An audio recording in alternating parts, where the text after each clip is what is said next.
are talking about the Cold War. I think I kind of zipped through this atomic warfare. So the Soviets announced that they have an atomic bomb. They had a successful test in September of 1949. So remember, I told you Stalin knew about our bomb probably even before our own government did at the end of World War II because of communist spies in our intelligence communities, but also in research and development. So Truman ordered the creation of the hydrogen bomb. The hydrogen bomb is 1,000 times more powerful than an atomic bomb.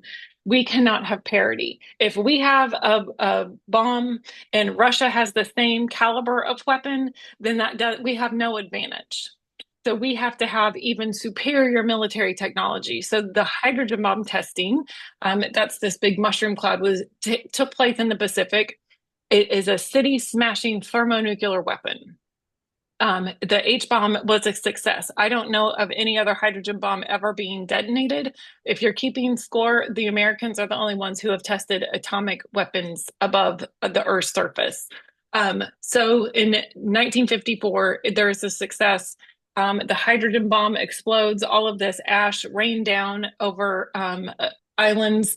The testing took place in the Bikini Atoll, which unfortunately for the Marshallese people, living on the Marshall Islands, they had this nuclear material falling from their skies, completely radiated their island, and they were forced to relocate. And we looked at the fact that a large majority of them came to Enid, Oklahoma, and then there is another settlement in Arkansas.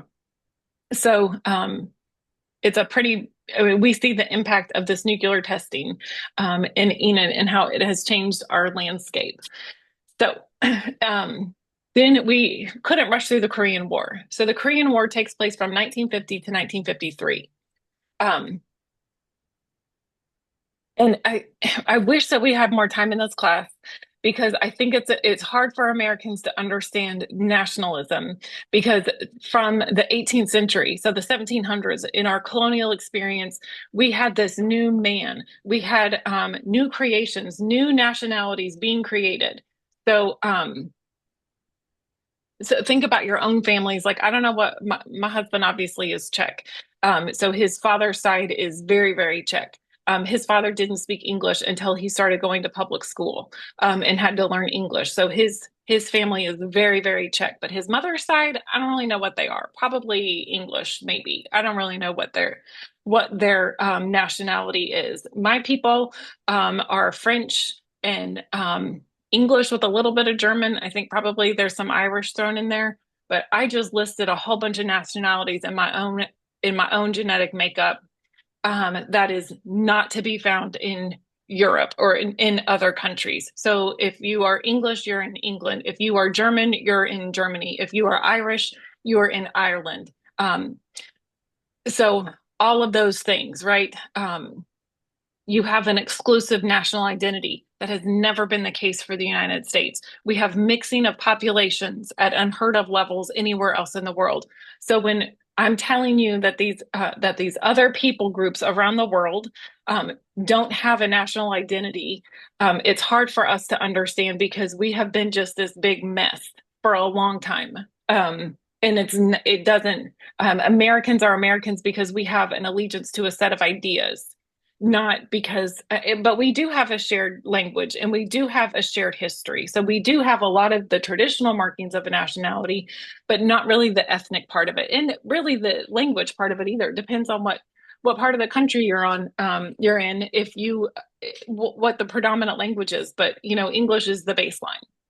Okay, so after the war, remember after World War One, we have decimated a couple of empires, the Ottoman Empire and also the Austrian-Hungarian Empire. So these were like monarchies. Think about, our Revolutionary War against the King of England, and we broke away from that monarchical power. So the end of World War One saw this devastation of these strong governments in the Ottoman Empire and also in Austria-Hungary.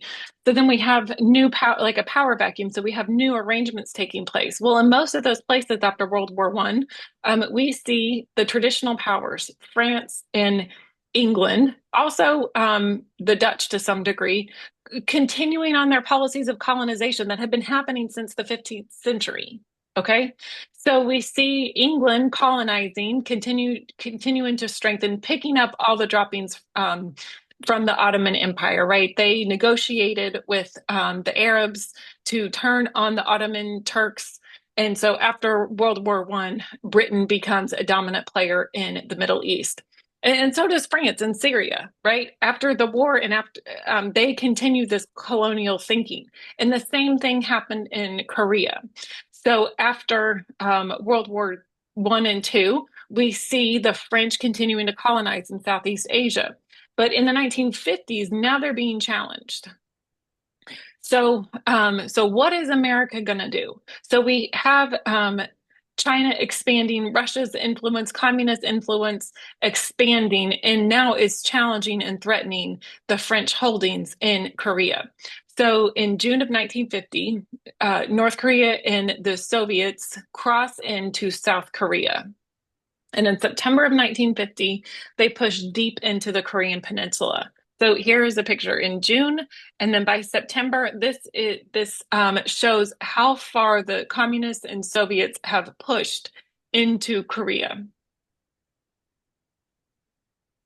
Um, the Truman Doctrine is immediately invoked. Remember, we are investing in Greece and Turkey. We're going to spend millions for democracy, right? And hoping to prevent communism because we don't want to go to war over it.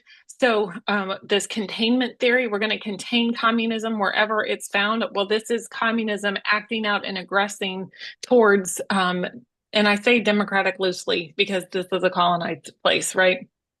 Um, so we see the communists pushing against our allies. So the National Security Council issued this memo number 68, and it recommended quadrupling defense for Korea, spending 4 times as much as we were. So we are moving quickly to allocate resources to stop the spread of communism. At first, the threat of the communists was ignored, but then after they invaded and spread quickly, Congress decided to move quickly themselves, and 3.5 million men and $50 billion was committed to being spent annually in Korea. The UN Security Council voted that North Korea was the aggressor, and at this Security Council vote, you need to remember the Security Council. There's the big five. They have veto power. Veto means I can eliminate this from discussion and it dies here. The Soviets were gone that day, and we passed this resolution in the Security Council, and Congress ended up passing this resolution, and it was called the police action. We are not declaring war. We're declaring this United Nations police action to send troops to North Korea. It was largely successful. General MacArthur, Americans do not serve under foreign command. So we saw that in World War II. Americans can only serve in the military under the command of American officers. So General MacArthur is put in charge of this force. Hold on, I got to mess with there we go. He's put in command of the troops, and it's pretty significant. By November of 1950, we have pushed rapidly and eradicated most of the peninsula from communists. But then by July 1953, we come to a different agreement. So the U.S. was able to push the North Koreans back within 2 weeks. And troops were ordered to go beyond this 38th parallel. And after that, China decided to enter the conflict because the Soviets asked them to. So remember, China has been in a civil war. It was the communists that brought peace. So now the Communist Party is working with the communist allies in Russia to act against the United States and the world police action. There was a ceasefire issued in July of 1953. And you see this line right now. That line still separates North and South Korea. I think it's important to remember North Korea. It's often remembered. It's often not remembered. It's known as the Forgotten War. It was never a declared war. So it is lumped also, it's lost in history because of the dominance of World War II, and Vietnam has most of America's attention. So it's often forgotten. I love history and I love Marines especially. So we were moving from Beaufort, South Carolina to, I don't know, probably Florida, maybe. And so there's always a period that you have to live in a hotel for several weeks when you're moving out of a house or moving into a new duty station. So we were staying in this huge hotel in Beaufort, South Carolina, and we're wandering around looking for the buffet, right, for the breakfast buffet. And it's um, I think we only had one child at the time. So my son and I and husband were bobbling through this big old hotel. And so we smell breakfast. So we walk into this huge room, and it's actually a reunion of Marines that fought in Korea. The Frozen Chosen is what they were known as. They fought under Chesty Puller. We saw Chesty Puller. I introduced you for the first time when we talked just prior to World War One. He served in Haiti and then became the most decorated Marine in history. Um, the Frozen Chosen were just this amazing fighting force of Marines. Who really fought against Chinese communists. And it was a terrible, terrible conflict. So to try to demoralize the Americans, the Chinese would cross over into the Chosin Reservoir was just this cold, frozen, awful place in Korea. And so the river was frozen. All of it was just cold and icy. So the Chinese would cross over in the middle of the night and sneak into the American encampment, and they would murder like one man that was in the tent and let the other one live, just to try to demoralize them and harass them because they didn't have the military technology to get them head on. So there's some pretty terrible accounts about what happened. One of the most tragic was a Marine from Alabama um, who woke up and saw this Chinese man leaving his tent because he had just murdered his buddy he was sleeping next to. And he chased him down into the river. They fell through the ice fighting. Um, and he held this Chinese communist underwater until he died. There is a cost to war. And I'm telling you this because your generation is very susceptible and likely to be called up for war. And war is awful. It's necessary, but I want you to know you can't fight in a war without it having some human cost. And this one Marine in Alabama suffered, and every time it got cold, he immediately went back. We call it PTSD today, but he suffered his entire life with an alcohol addiction and these traumatic thoughts and events that were triggered by stressful situations or even by temperature. So I want you to know when politicians and when the media make war glory, and that it's somehow nothing but good and you should be happy to enlist and rush off to war. I want you to know there's a cost to it. And so when you see a Marine or when you see a veteran, especially a Korean War veteran, and they're aging and most of them are gone, I want you to give your appreciation to them. It was a forgotten war, but the trauma that they suffered impacted not only their lives, but their families' lives as well. So that's just a little bit of history about the Frozen Chosen and Chesty Puller. Amazing, amazing heroic times for those Marines. There were over 33,000 battle casualties. So casualties includes death and injuries. So 33,000 died, 3,200 other deaths, mainly frozen, like hypothermia or other diseases. Over 100,000 Americans were wounded and 15,000 missing or prisoners of war. Okay, a couple of great reads. I think I maybe already put this one on there. David Burke's book. I'm sorry, Burke Davis's book, Marine: The Life of Chesty Puller, is fantastic. It is his biography. It's a fantastic book. George Orwell wrote Animal Farm in 1946, and this really talks. And he wrote it, I think, after World War One. But Animal Farm is wonderful. No, I'm sorry, after World War II, 1946. But it really addresses communism and the spread of communism and how and the characters are animals living on a farm, right? In the end, I don't know, great story. Hopefully you had to read it in high school, but it really is talking, it's a political book about communism and as an anti-communist book, that some are more equal than others. So, this pig named Napoleon takes over the farm and it convinces all the other farm animals to rebel against the humans in authority. But then it turns out these animals are even more oppressive than the humans ever were. And it's the moral of the story is, communism promised this utopia, but then in the end is the devastation, right? So Animal Farm is really great. Church history in plain language. We talked about the Cold War and the beginning of this about children of the light and children of darkness and the role of the church in the history of Europe and Eastern Europe. That is a great book to understand the role of the church in these confessing Christians under communism. And then Richard Wurmbrand's Tortured for Christ is what he wrote immediately after being released from the Soviet imprisonment. If you happen to be in Washington, D.C., Stafford or Quantico, Virginia is just a little bit south of D.C. You have to rent a car to get there, but it is the United States Marine Corps Museum, and I highly, highly recommend it. It is a beautiful museum, so well done, and it's the history of the Corps. And hopefully I've tried to give you as many tidbits of Marine Corps history in this course as possible because I love the Marines so much.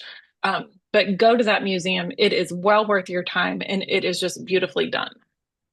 Okay, you guys have any questions about that before I switch to the other lecture?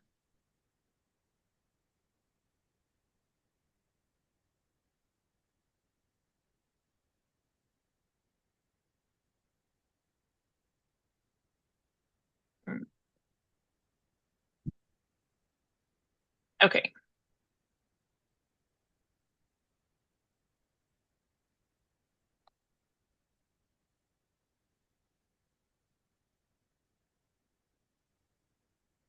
Can you guys see lecture 16? Yes.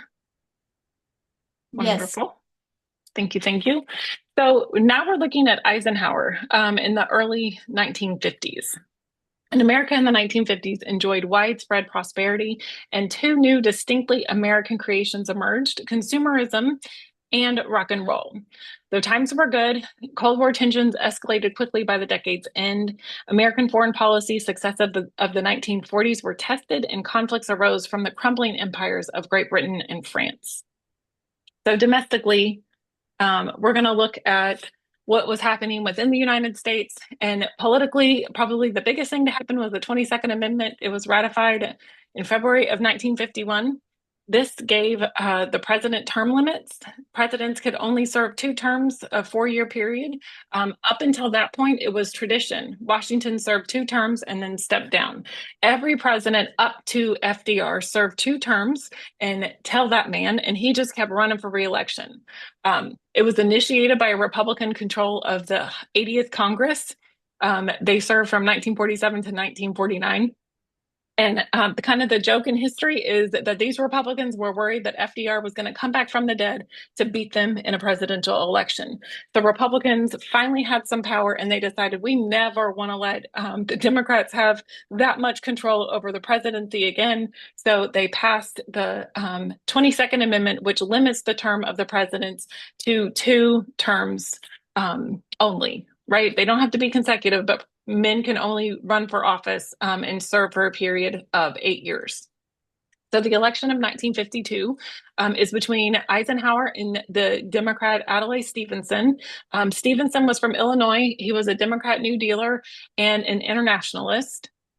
He was the governor of Illinois and a former bureaucrat under the Roosevelt administration, and the media really favored him. This was the smart vote. If you want to continue these good policies of New Dealers and these international minds, then Adlai Stevens is your guy. Remember, I told you last time, Truman, there was like a 3-way division of the Democrat vote between Harry Truman that nobody liked, except for the American people, Strom Thurmond and the Dixiecrats, and then what is it, Wallace and the Progressive Party.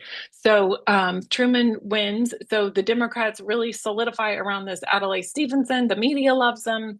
But the Republicans put forward Dwight Eisenhower. Eisenhower lived, he was born in 1890 and died in 1969. And he really is America's beloved war hero. He had this beautiful smile, the Eisenhower smile that people just were drawn to. He was the image of American goodness. He would smile often, which is a great thing to do.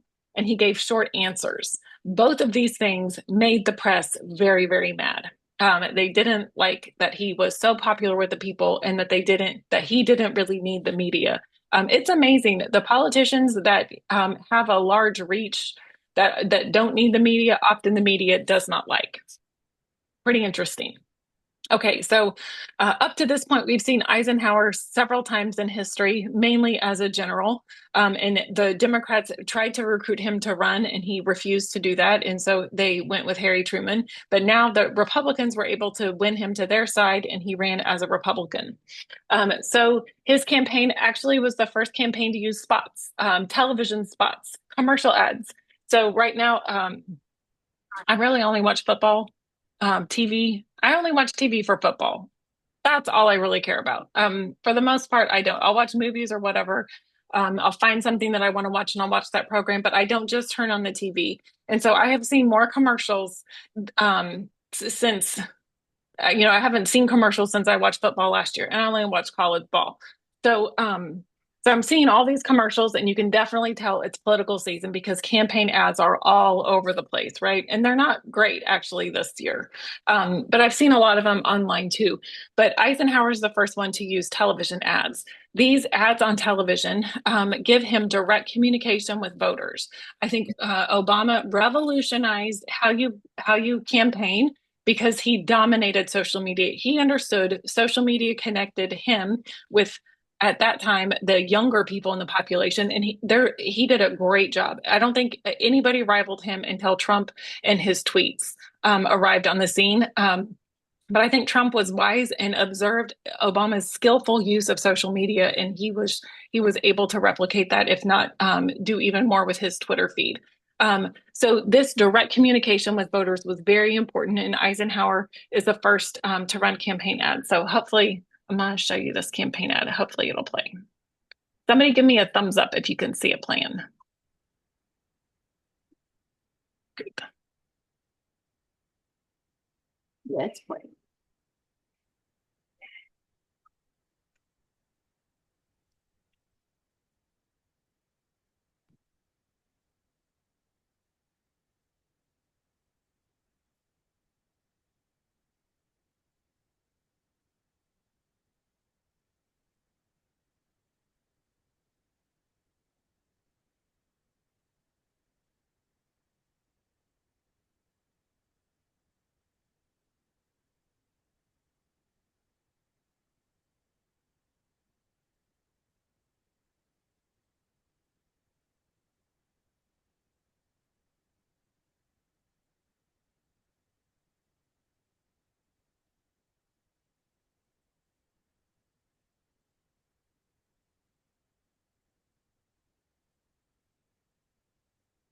So I think that's super cute compared to other political ads. We're going to look at a couple more political ads and trace the origin of what we get in today. But I think it's super sweet. It's a cute little jingle, right? It's pretty.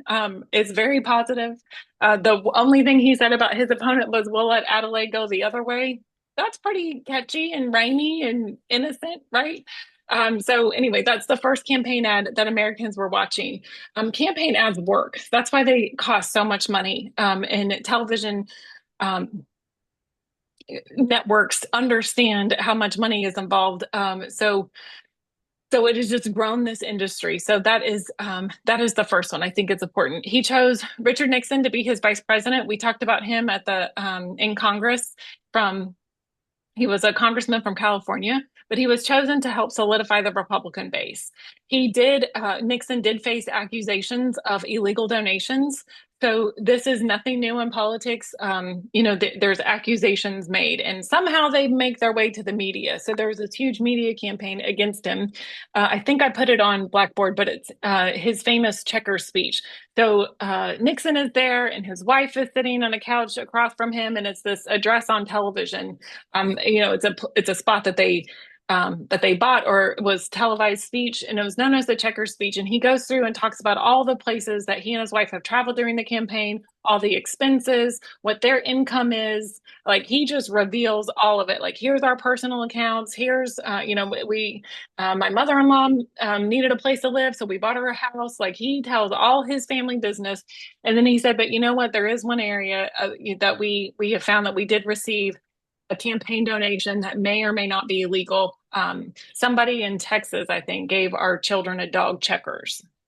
So somebody gave one of their children this little puppy, and so it's really a way to connect with the Americans and say, I know that the media is making all these accusations about campaign donations.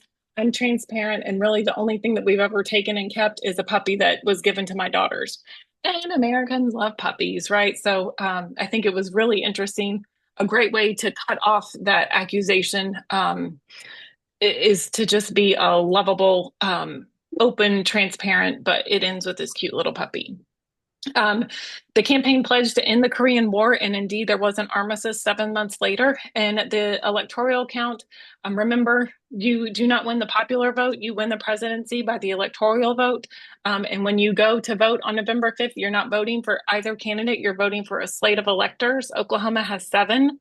So you're voting for seven people who have promised under criminal penalty to vote for your candidate. So the electoral count was 442 to 89, overwhelming majority. Okay, so looking at consumerism, Americans are a consumer society. I would say we're probably materialistic, and this period of time is rivaling that time in the 1920s of Americans buying things and consuming goods, and really our economy is based on this consumerism. The fact that Americans have to keep buying things to keep our economy going. Travel and transportation really benefited from the war. Air travel was expensive, but it was possible for many American families. Some of the airlines at the time were Trans World Airlines, TWA, American Airlines, and also Pan Am. There's only one airline in that list that is still around today. So passenger aircraft improved greatly. A man named Howard Hughes, kind of a crazy, weird guy in history, but aircrafts had been very utilitarian, and he put comfort in air travel for passengers. So your passenger experience was important. You used to get real china. Now you eat out of a plastic dish, and drink out of plastic cups. But it used to be a real fancy thing to do. And air travel used to be enjoyable. Air travel is anything but enjoyable. I wish I could afford business class. At best, I can only afford sometimes. What is that? Economy plus. So our air travel experience, when we do get to fly, it is generally crammed in the back of a plane. It's not comfortable, but it gets you where you want to go if you can't drive there. So we also had lots of military pilots available. We have a pilot shortage today.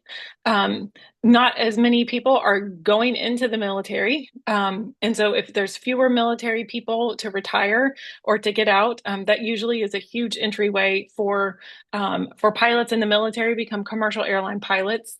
So we have a shortage today of pilots. If you're thinking about doing something, you might look into becoming an airline pilot.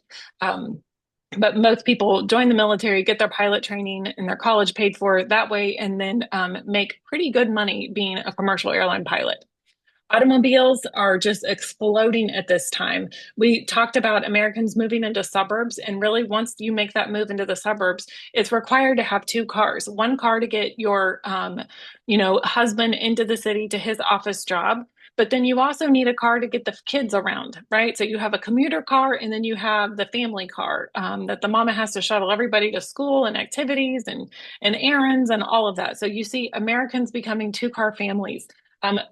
We were a one-car family when my husband and I started our family, and that is difficult to do, and even more so with suburban lifestyles. But all of this transportation meant we needed improved roads. More Americans have cars, and we needed an improved road. So really, by 1956, there is a need, but the Federal Highway Act is passed, but primarily for defense purposes. Eisenhower saw the benefits. Remember, he is a military mind. He is from Abilene, Kansas, so he understands this rural upbringing and lifestyles, and he understands how empowering cars are. But he sees from a military perspective how successful the Germans were because of the Autobahn. The Germans had this expansive road system, and they could very quickly move troops and equipment all throughout Germany because of this expansive road system. Germans have amazing vehicles and amazing road systems even today. And so he wanted something similar in the United States. So it was $27 billion to construct 42,000 miles of highway. Um, Domestically, it meant there were so many jobs, countless construction jobs, and an absolute boom to trucking and travel industries. And we'll talk more about that in a second. But also, I want you to think about this. It was for defensive purposes. US troops could move quickly and mobilize in case there was an invasion anywhere in the United States. And this is the Department of Transportation's interstate highway system. So next time you're on I-40, which I love I-40, and then I go down on I-55 a little bit, and then over on I-20, and I end up in South Carolina, probably the best place in the world. And I love the interstate system, and it's quick. Like, I'm not going to tell you how fast I drive, but you can just zip right through this interstate and bypass a bunch of different places. Man, I don't like taking the back roads. I have one child that loves taking the back roads, and she'd rather drive 55 miles an hour and stop every 10 to 15 miles than to zip down the highway. But the rest of us love the interstate. But just remember, it's for defensive purposes. And I think Americans are often lulled into thinking that we've never been attacked and we never will be. But Eisenhower was very wise, and he saw that we need to plan for the worst case scenario, right? So the interstates are incredibly important for a defensive posture. So Americans know and love the interstates because of the travel opportunities it affords us.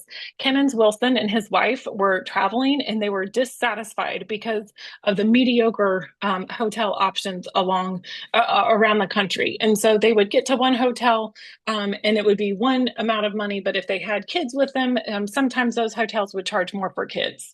And the quality, you never knew what you were going to get into.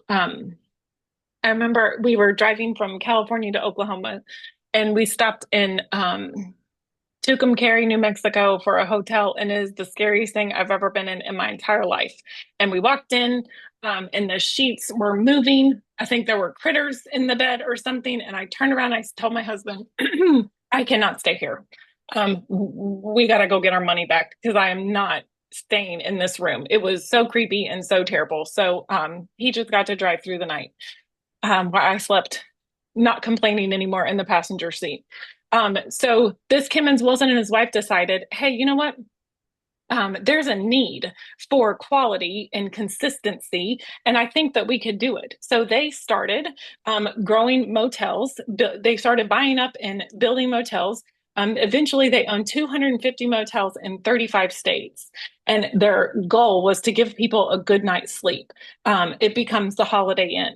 They advertise this standard room. So anywhere you go at a Holiday Inn, you know, this is the baseline. You know pretty much what you're going to be charged. You know what the quality of your stay is going to be like. And you could depend on there being a Holiday Inn whenever you drove down the road. It was a place where Americans could go. And I tell you what, hotels have just exploded in popularity. There's, one hotel chain that I stay at, and I get points because that's the hotel chain I like because I appreciate what their services are and what to expect. So you can get a pretty faithful following.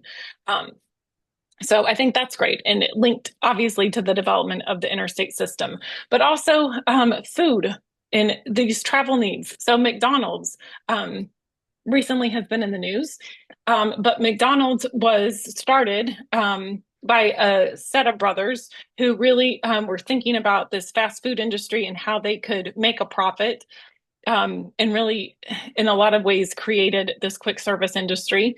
But it was Ray Kroc, who had been a paper cup salesman.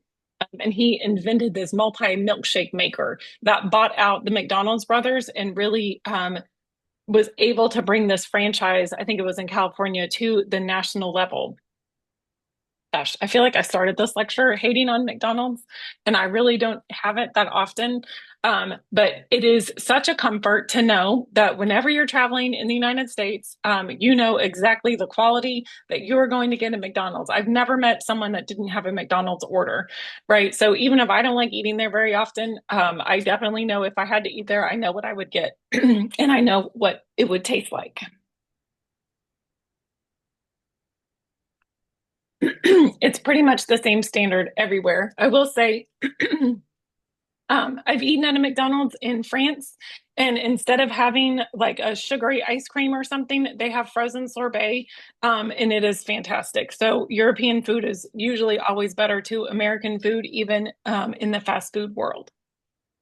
Okay, looking at televisions, we saw that little spot in how Eisenhower was able to connect to Americans. Well, there were six television stations in 1946, and 10 years later, there were 442. So this is just an explosion of television opportunities and Americans being able to have access to different television programmings. There was $10 billion spent on advertising in the 1950s alone. The other thing I've noticed since I've been watching football is almost every single commercial, or at least a majority of the commercials, if they're not political ads, they are from drug companies. I want you to know the United States, and I think either Australia or New Zealand, one of those, I think, there's only two nations in the world that allow pharmaceutical companies to advertise drugs to their people. Otherwise, they cannot advertise drugs. But America is exclusive. We have a massive use of drugs, legal and illegal. And I think that is something because pharmaceutical companies have a huge investment into television because of the ads that they'll spend. So you see, Pfizer has huge ad campaigns with football, right? And you think, what in the world does that have to do with it? Well, football wants money, right? So they're going to sell their ad campaigns to whoever. And so I just want you to see there is something unique about ad sales in the United States and it mainly being dominated by pharmaceutical companies. And that's unlike any place else in the world for the most part. Okay, well, Americans are buying up televisions. There were 7 million TVs sold in the 1950s, and it was universal to American households by the 1960s. And these were not little TVs. Look at these TVs these ladies are selling. Like they're pretty small, but I remember the TV I had growing up, it was a piece of furniture, right? It was a wood enclosure. You had to get up and turn the knob. So TVs have really changed a lot, and now they just are a little thin and hang on the walls, super easy, but they used to be a huge ordeal. Well, these televisions were transforming American culture. There were critics of television that claimed it was leading to moral degradations. I have never let my children watch television uncensored. It, they have a controlled amount of television when they're young that they can watch, and it has led to them making other choices today in their viewing habits, right? But I think there is some truth to that, that there is negative that comes from watching television. And the first negative that really rocked the world was rock and roll. It was seen as rebellious, and because it was seen as rebellious, spread like crazy all throughout the world. Elvis Presley is probably the most well-known American music pioneer. He lived from 1935 to 1977. He merged Black rhythm and blues with white bluegrass and country music, and really it was one of the pioneers in this new rock and roll crossover music. Rock and roll bridged the gap of races. And I think we see that probably my generation did in the 1990s with rap, how rap was an inner city music, but then it spread to the suburbs. It became generally accepted among the population. It really bridged races. Well, that's what rock and roll was doing in the 1950s. I have a girlfriend who grew up in Mississippi. He Elvis was born in Tupelo, Mississippi, but then he built his beautiful mansion in Memphis, Tennessee, Graceland. So she absolutely loves Elvis. Every time she's in Memphis, she goes to Graceland. It's like $80 or something for a ticket. So I've never been to Graceland. But if you are in Memphis, I highly suggest going if you can afford it. But I have just this little clip of Elvis in case you, for the unfortunate, have never heard it. I highly recommend Elvis. But here's a little clip of his hound dog.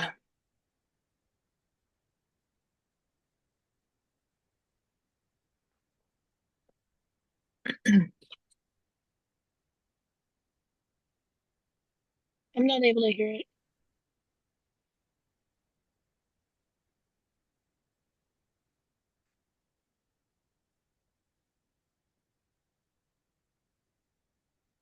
So look up Elvis on Spotify. He was absolutely fantastic. I even love, I think Clambake is probably my favorite Elvis movie.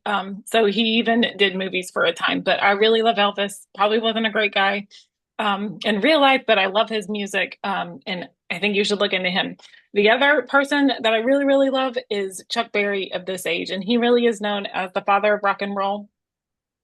My youngest daughter plays guitars, electric and acoustic, and she loves Gretsch. And Chuck Berry had Gretsch guitars. So, anyway, Johnny Be Good is one of his best songs. He was an absolute amazing, amazing artist. Probably not the best human being for moral character and how he behaved to other people, but as a musician, he was probably the greatest guitarist that America had seen. So he's known as the father of rock and roll. Look up Chuck Berry. Johnny Be Good is probably his most well-known song. So that's the power of television, right? We can change things culturally. And man, rock and roll did it. In the world loves American rock and roll. I think it's interesting, especially in Europe. It's known as rockabilly, right? They still love this small group in Europe. Absolutely love this period, and I think it probably meant like after World War II, and hearing this music and this culture was just an expression of freedom, right? So they probably associated a lot more with freedom than what we do. But anyway, Elvis is wonderful. So the TV also served as a religious platform. Billy Graham was known as America's pastor. He lived from 1918 to 2018, so 100 years. And he started his crusades in Los Angeles in 1949. And this crusade, he called these, it's a missionary outreach, and he called it a crusade to bring the gospel to every major American city. He held 417 crusades, and he reached some 215 million people over his nearly 60 years in ministry. So this is really something that your grandparents would remember. We don't necessarily have a Billy Graham of this age. His son has taken over his ministry, Franklin Graham, but he doesn't have the reach that Billy Graham had. I just want you to think about this. It's almost 60 years of ministry, and he preached events at every major US sporting stadium. So here's a picture of him. I don't know what stadium it is, but it's absolutely packed. So if you love SEC ball like I do, and man, OU is playing Ole Miss. We'll see how that goes. But I can tell you, Vaught Hemingway Stadium is going to be absolutely packed, just like every stadium in the Southeast Conference. I think Death Valley and LSU has like 80 or 90,000 people. I think Alabama is close to 100,000 people. These are huge, huge stadiums. And this is what attracts Southerners to the stadium is a football game. But I want you to understand that his preaching drew these enormous crowds. Um, the Greater New York City Crusade was 100 nights of preaching, and the total of attendance of this 100 nights was 2.3 million people. This is huge impact. The closing night, there were so many people that packed into Madison Square Gardens. Like this overflow was at least 100,000 people. They had to hold them in the streets because they were pouring out of the buildings. So I think this is so hard for us to understand because we have nothing like it to compare it to. And I want, if you think it's a show, I have a little clip of Billy Graham just so you can get a feeling for what these crusades were. But I want you to think about these men who had gone to war. And remember what I told you about the chosen Marine? chosen reservoir marine and the trauma that he had. So there was an appetite. There was some serious spiritual hurting, probably because of the war. You can't unsee those things.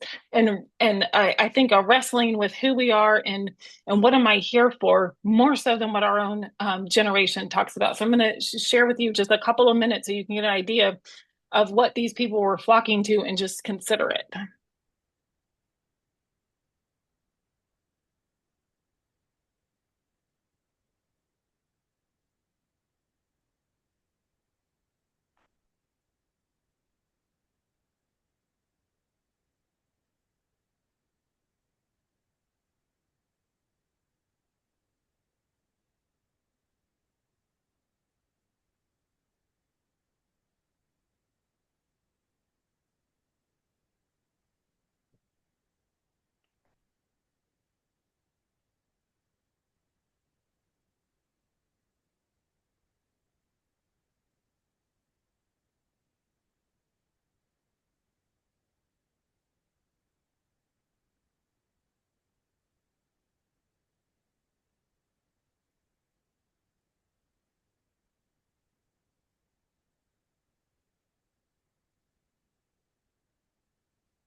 So they did have music, they had a choir, there was some singing of hymns, but that's it. That's what people were going to hear. Just imagine that in New York City for 100 nights. But not only just in New York City, but for decades, almost six full decades across every American major city. People were drawn to that. And not only in the United States, he also went on a communist crusade to Hungary in 1977. And he preached the same message throughout Europe. And remember, we're in the Cold War, where what Niebuhr said, the children of light, that's who we want to be on the side of. But the communists are decidedly children of darkness, right? We know what the darkness was under Nazism, people that were devoid of God. Um, and we see this threat of communists that spread atheism. And there was a religious fervor in the United States because we had a very real threat, and we knew that communism and atheism was on the spread. So he goes on this communist crusade to Hungary in 1977. And during this crusade, all throughout Eastern Europe, he ends up being in Europe, and Cardinal Wojtyła, my Polish isn't very good, asked Reverend Graham to please preach in his place, even though it was a Catholic. This Catholic Cardinal Wojtyła asked him if he would please preach because he was going to be gone from his home church. Because on October 16th, 1978, Cardinal Wojtyła became Pope John Paul II. So while Pope John Paul was doing his first ministry duties as Pope of the Catholic Church, he asked Billy Graham, probably the world's most famous Protestant evangelical, to come and preach in his church. his Catholic Church in Poland. This is huge in Krakow, Poland. If you study church history, you know the Reformation split the church between Catholic and Protestant at war with each other. We have some great art from this great war between the Catholics and the Protestants, the Baroque period of the arts. And all these books, these great books that were written, Calvin and Luther and all of these huge titans. But we see this reunification of the church in these two men, in Pope John Paul II and in Billy Graham. This is monumental. Huge, huge, huge. Later, in the United States, Billy Graham worked to unify Protestants and Catholics as the religious light, as the religious right, this conservative movement in America, in American politics known as the right. Well, this is unheard of in American history, but really world history, of Protestants and Catholics working together at that level on anything. And this was possible because of the Pope and because of Billy Graham. So he was known as being pastor of the presidents, starting with President Truman. He advised him in his president, and he was really the official voice of Christianity to the presidents. He received the Presidential Medal of Freedom from President Reagan. And he was laid in honor at the U.S. Capitol Rotunda when he died, because he committed so much of his life in service to the Americans and being a personal advisor to presidents, starting with President Truman. So that's Billy Graham, using the television, an evangelist, but also his ministry that just reached worldwide. Other pastors were making their way onto television as well that had a decidedly different methodology, we'll say. Oral Roberts was an Oklahoman. He was a Methodist turned Pentecostal preacher. Pentecostalism was started in the Sousa Street revival in California in the 1920s. But in the 1940s, he founded Oral Roberts Evangelistic Association. And he became a very famous televangelist, the TV preachers. You probably are familiar with some of these TV preachers today. But his preaching and led millions to people through these faith healing prayers. So you have a sickness, you'd call into Oral Roberts' show and he would heal you, or they would have special television episodes showing these faith healings of people. There were lots of controversies surrounding Oral Roberts and his ministry. We see this later in televangelists. There's lots of controversies because it's a highly profitable ministry, we'll say. I don't want to impugn anybody or disrespect them, but there have been very many past and even modern controversies surrounding money with not only Oral Roberts, but also Oral Roberts University, which is in Tulsa, Oklahoma. So that is the power of TV, and we see it being used in influence in many, many different ways. So looking at foreign policy, the U.S. State Department really starts focusing on other avenues of influence. We're trying to fight this communism, and fighting it head on with the military is not a strategy anybody wants. And so we think of other ways to influence the world to our side of the conflict. And so we start investing in music. The State Department starts investing in what we call jazz diplomacy. Many nations oppose America, probably for good reason. They wouldn't stand in line to listen to a lecture, or they won't sign up, their government won't sign on to promises, but we need to win these people. And they would stand in line to hear Dizzy Gillespie play, or Louis Armstrong. So these incredibly talented jazz musicians, my daughter that plays the guitars tells me that, jazz guitar is so incredibly complicated. The chords are different and very complicated. And these musicians were so talented that they were able to spread American influence. I think we see commercialism spread American influence. Marlboro cigarettes or Nike. These are American companies that have spread influence around the world, even McDonald's for that matter. Okay, so we talked about the Korean War last time, from 1950 to 1953.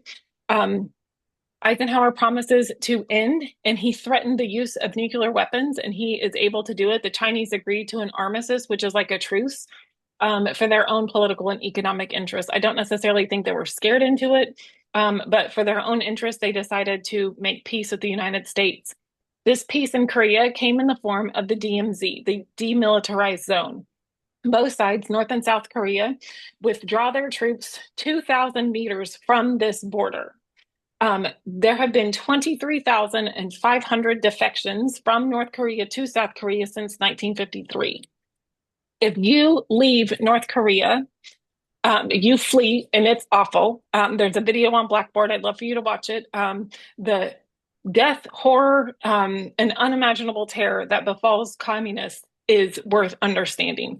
Um, and the totalitarian dictatorship of the North Koreans has been awful. So these people will try to flee and get across this border. If you leave and you desert North Korea, they give your family a collective punishment to the third generation. If you flee to China and try to escape the oppression in North Korea, the Chinese will turn you back over to North Koreans where you'll be punished. But just think about this. If you're living in North Korea, you have this incredible border that is almost impossible to get across. It's a fence keeping you in. And if you do get across, then your family is going to be punished to the third generation. So that's your mother, your grandmother, and your great grandmother, if they're still living, right? Three generations. All three generations of your family is going to be punished for your sin of leaving the country. So when I hear of, the DMZ is the most hostile border in the world. Almost every month you hear of something taking place at the DMZ. It is very important that you listen when that happens, because this is a truce. There's no peace in between North and South Korea. There's no peace, only a truce that we are not going to fight each other. But both of these countries, North and South Korea, and their allies are nuclear abled. I think what was so completely historic was when President Trump met with what is his name? Kim Jong-un, at the DMZ. This was a earth-shattering change. Trump called him Rocket Man, right? And he is a weird, weird bird. But it's interesting because Trump had a new direction. And instead of isolating Kim Jong-un, he wanted to at least have a conversation so it wouldn't go from it wouldn't escalate to nuclear war. Hopefully, there would be at least a relationship. So this is a historic photo. Think about 2,000 miles on either side of this border is demilitarized. It just absolutely amazing that Trump, an American president, set foot in North Korea. It was astounding. And really was the end of this policy that we're about to study today. The policy of boldness was named, though, after Secretary of State John Foster Dulles. He was the Secretary of State from 53 to 59. And the reality was that America was the only world power left, and we'd have to deal with these crumbling empires that France and Great Britain were leaving behind. This is the opposite of the containment doctrine. It actually called for rollbacks of any gains that the Soviets had made after the war. So in 1954, this is important, and I talked to you about the nationality and how it's kind of hard for Americans because we're such a mixed people anyway. The idea of nationalities is somewhat hard for us to really understand. But thinking after World War I, President Wilson promised nationalities would have self-determination. That's not what happened. And after World War II, and we took out several empires at World War I. After World War II, the rest of the empires were gone. The British Empire is no more. America is the only one standing that has world power.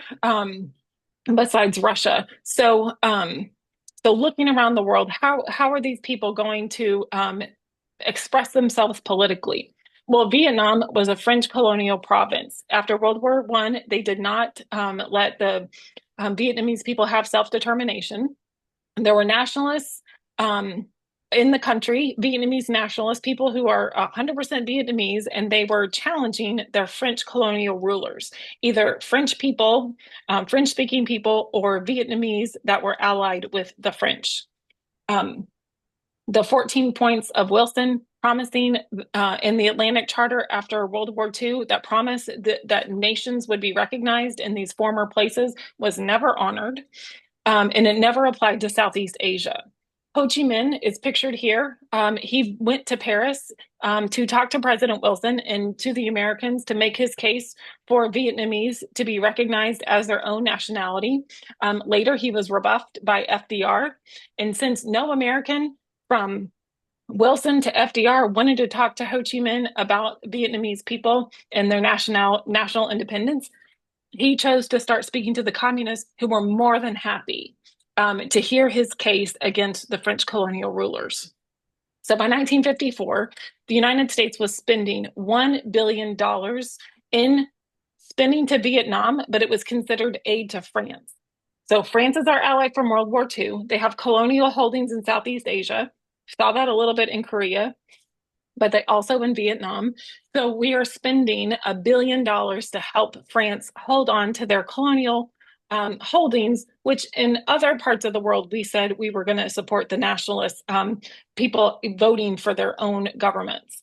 Eisenhower against Ho Chi Minh was fighting against this French colonial government and had been outright hostile at this point.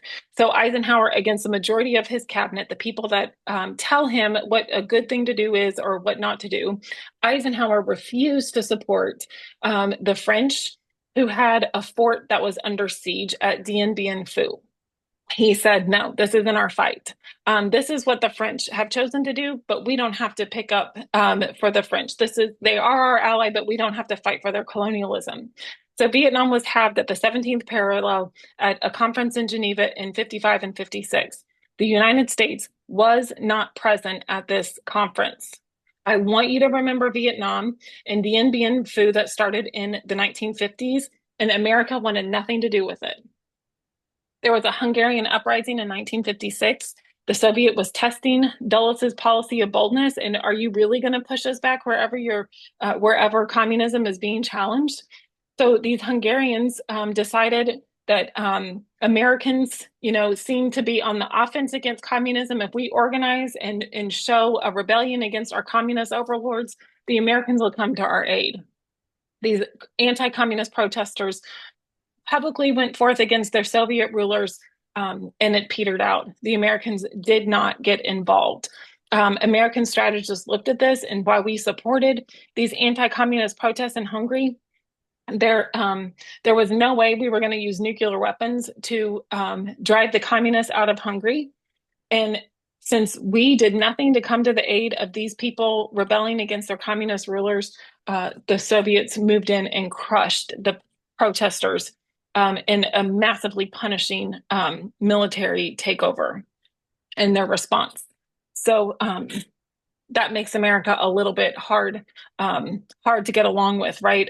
We say things, but our actions don't always carry the same message that our diplomats have said. I really want to get through. I don't want to rush through this because there's lots of seeds for things that we're doing. So next time we'll pick up at this Middle East intervention. Let me make a little note of that. I'm sorry we couldn't get all the way through it. But we'll pick up here next time so I don't rush it. Do you guys have